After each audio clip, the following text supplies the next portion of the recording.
Hey, what's good, YouTube? What's going on? Today I want to show you some watch that I knew nothing about. So I discovered it. I wasn't really aware of the existence as such, as I really am thrilled when I learn something new about watches. I learned about some new watch, and it's really cool. I bought a bunch of watches a couple of weeks ago. I don't know when, and one of those watches was. Among those watches was this one, and this is a watch that is, at the first glance, I thought nothing of it, except it was very well built.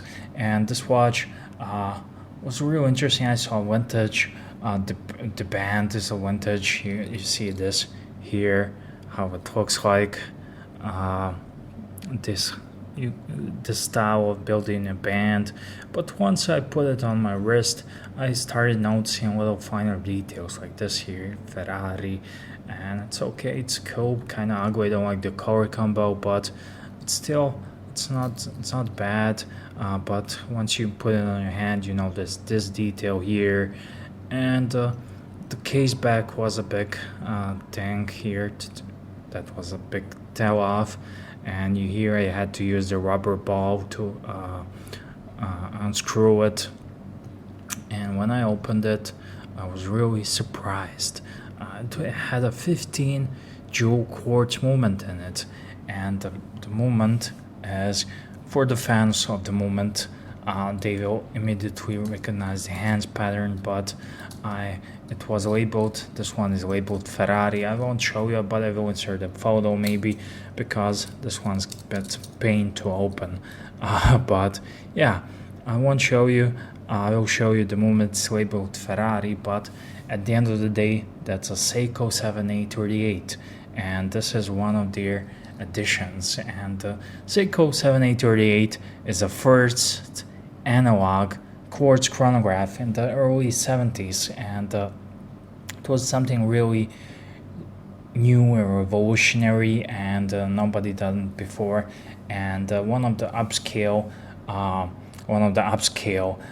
things, companies, like if you Google Cartier-Ferrari, you will find this watch, and it was basically a Ferrari watch. Like nowadays, when you buy a Ferrari, maybe you want a watch, or you're a fan of Ferrari, or this watch is pretty sought after by the fans of 7838's movement. And needless to say, since I got it, I've been doing a little bit of a research into them, and I really wanted to learn more about it. And they were produced by Cartier for Ferrari in the late 1980s, and as a part of the Ferrari Formula accessory range. And there were at least 2,000 of different variations of dial face design, color, Ferrari logos, coating, bracelet, even on the leather strap, even though the lugs are a bit different, and probably 20-30 different permutations, and also 7848 versions were produced as well. So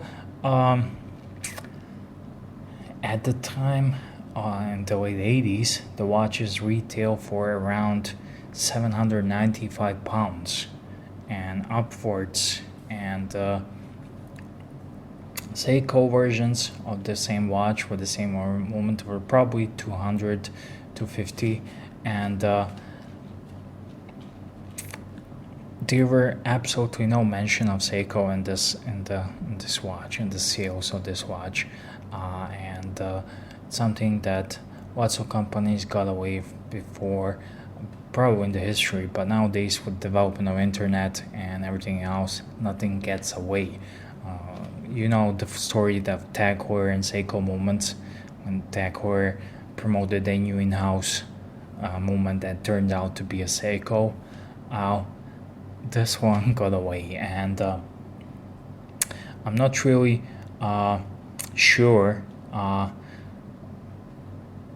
how Cartier came up with the idea of using Seiko 7838 and other later Seiko movements, but also I think had some connection with Yema And I found that on the Seiko Citizen forum. This Yema was also based in Paris, and was a French company. I had a Yema mechanical chronograph, but there are some quartz versions as well. Quartz in the 80s, you have to remember, it was a big thing. The quartz was killing Swiss industry. It was killing automatic mechanical movements. It was super reliable, and most of the chronographs were LCDs, digital screen chronos. And when Seiko came up with this analog, it created a path to make nice sporty chronographs for not a lot of money. Again, quartz was something that was really well and high regarded back in the days. And that company Yema used Seiko movements, and probably Cartier got the idea. And Cartier-Ferrari Formula quartz chronographs, they appear to be quite common on eBay. If you do a quick search, you can find them. But I was really surprised, because for a common poor Seiko version of 7838, you'd be asking $100 and something like that. But the Cartier-Ferrari, this one here, another version 7838s, they seem to be going around 900 euros, and some of them even double the price of that, with minty, with box and papers and everything. So I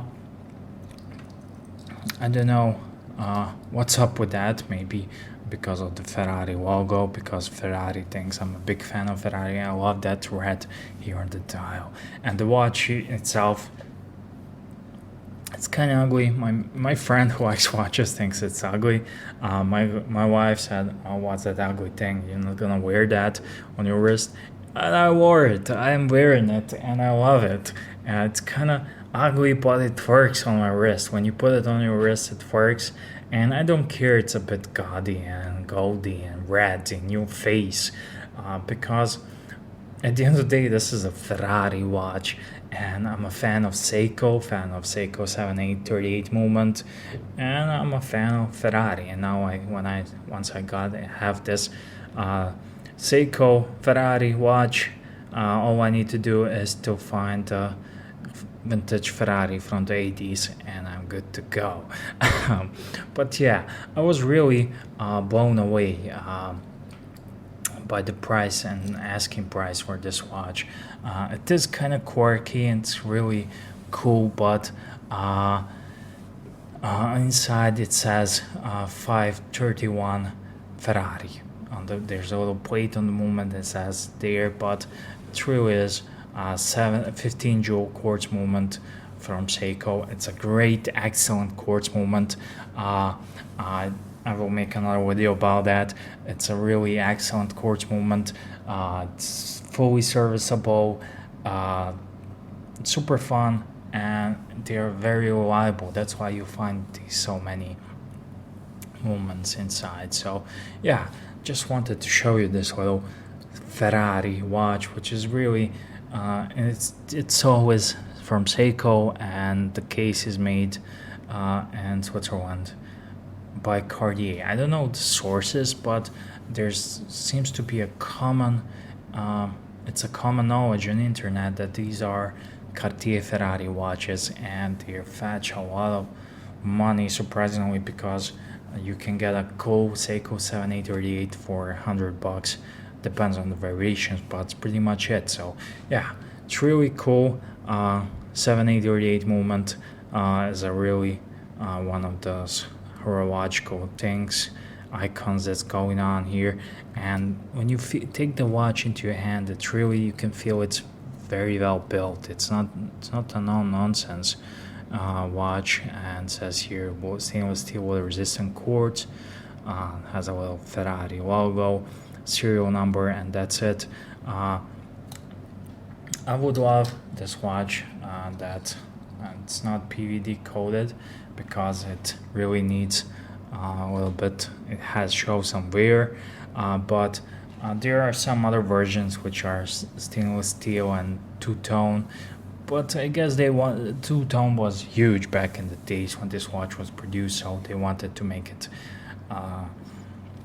imposing. And right now I'm just gonna cut the scene and show you this thing on my wrist. So as you can see, this Ferrari Rosa red color really leaves a big impact, and it really pops on your wrist. The case is really a bit strange. It's round but kind of octagonal.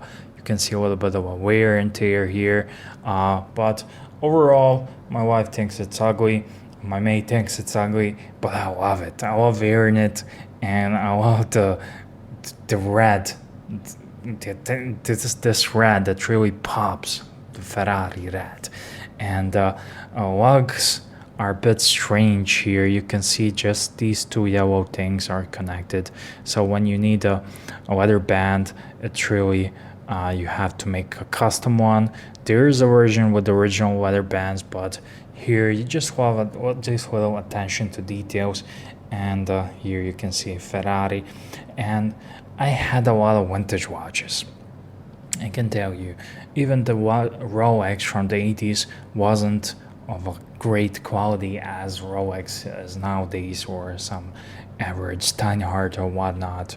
But having that in mind, this watch was built well, even by today's standards. So I can definitely see how this was a very high-end watch back in the days, if that was your thing, and has a superb moment that survived all these years, and this moment is fully serviceable. It can survive, and I can definitely see how these are collectible, and I definitely love this one, and I'm gonna enjoy wearing it. I've been wearing it for a couple of weeks now, and I really enjoy wearing it. So quirky, so X Factor, and it's one of those watches that you can put in your collection right next to 5 Rolexes, and can still sit shoulder to shoulder because it has a cool story to tell.